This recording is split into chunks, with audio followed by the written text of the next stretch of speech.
Care of Kancharapalem fame Venkata మహా దర్శకత్వంలో రూపొందిన రావు బహదూర్ భిన్నమైన సైకలాజికల్ డ్రామాగా ప్రేక్షకుల ముందుకొచ్చింది.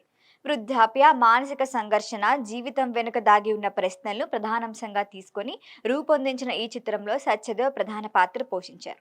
కమర్షియల్ ఫార్మాట్ కి దూరంగా సాగిన ఈ సినిమా కొన్ని బలమైన అంశాలతో ఆకట్టుకున్న నెమ్మదైన కథనం కారణంగా అందరికీ నచ్చే అవకాశం మాత్రం తక్కువే. కథ విషయానికొస్తే రామప్ప సత్యదేవ్ వృద్ధాప్యంలో ఉంటాడు. ఆరోగ్య సమస్యలతో బాధపడుతూ జీవితాన్ని తెలుసుకోవాలనుకునే ఒక నిజం కోసం ఆత్మవేదనతో జీవిస్తుంటాడు.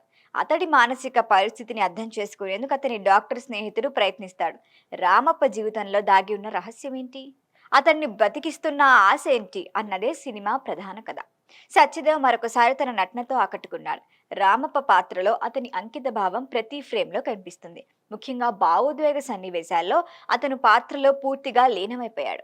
సినిమా నచ్చినా నచ్చకపోయినా సత్యదేవ్ నటన మాత్రం ప్రశంసించకుండా ఉండలేం. దర్శకుడు వెంకటేష్ మహాపై అతనుంచిన నమ్మకం ఈ పాత్రలో స్పష్టంగా కనిపిస్తుంది. కథానాయిక దీపా థామస్ తన పాత్రకు పూర్తిగా న్యాయం చేసింది. ఆమెకు స్క్రీన్ టైం తక్కువే అయినా సాధ్యమైన నటనతో మంచి ముద్ర వేసింది. వికాస్ ముపాలా వృద్ధ మహిళ పాత్రల్లో కనిపించి నటీనటులు కూడా తమ పాత్రలకు తగ్గట్టుగా నటించారు.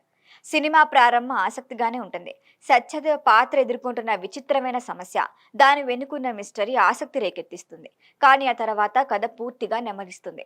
మొదటి భాగంలో పెద్దగా కథ ముందుకు సాగకపోవటం, బలమైన సంఘటనలు లేకపోవటం, నిదానమైన స్క్రీన్ ప్లే ప్రేక్షకుల సహనాన్నే పరీక్షిస్తుంది. కొన్ని పాటలు కూడా కథనం వేగాన్ని మరింత తగ్గిస్తాయి. ఇంటర్వెల్ తర్వాత కథలో కొంత మార్పు కనిపిస్తుంది.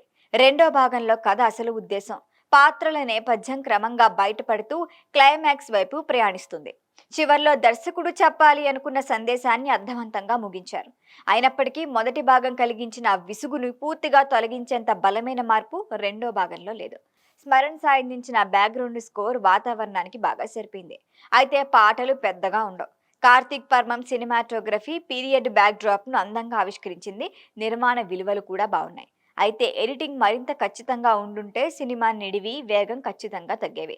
మొత్తంగా రావు బహదూర్ కమర్షియల్ సినిమా కాదు, నెమ్మదిగా సాగే సంభాషణలకు ప్రాధాన్యమిచ్చే సైకలాజికల్ డ్రామాలను ఇష్టపడే ప్రేక్షకులకు ఈ సినిమా నచ్చే ఛాన్స్ ఉంది. అయితే సాధారణ ప్రేక్షకులకి మాత్రం మొదటి భాగం పెద్ద పరీక్షగా మారుతుంది. సత్యదేవ్ అద్భుతమైన నటన, విభిన్నమైన కథ చెప్పాలి అనుకునే దర్శకుడి ప్రయత్నం సినిమాకి ప్రధాన బలాలు. అయితే ఏమీ ఎక్స్పెక్ట్ చేయకుండా వెళ్తే మాత్రం సినిమా ఖచ్చితంగా నచ్చుతుంది. ఈ వీడియో మీకు నచ్చినట్లయితే లైక్ చేయండి, షేర్ చేయండి, సబ్స్క్రైబ్ చేయండి. మరిన్ని అప్డేట్ల కోసం మా వాట్సాప్ నెంబర్ను సబ్స్క్రైబ్ చేసుకోండి.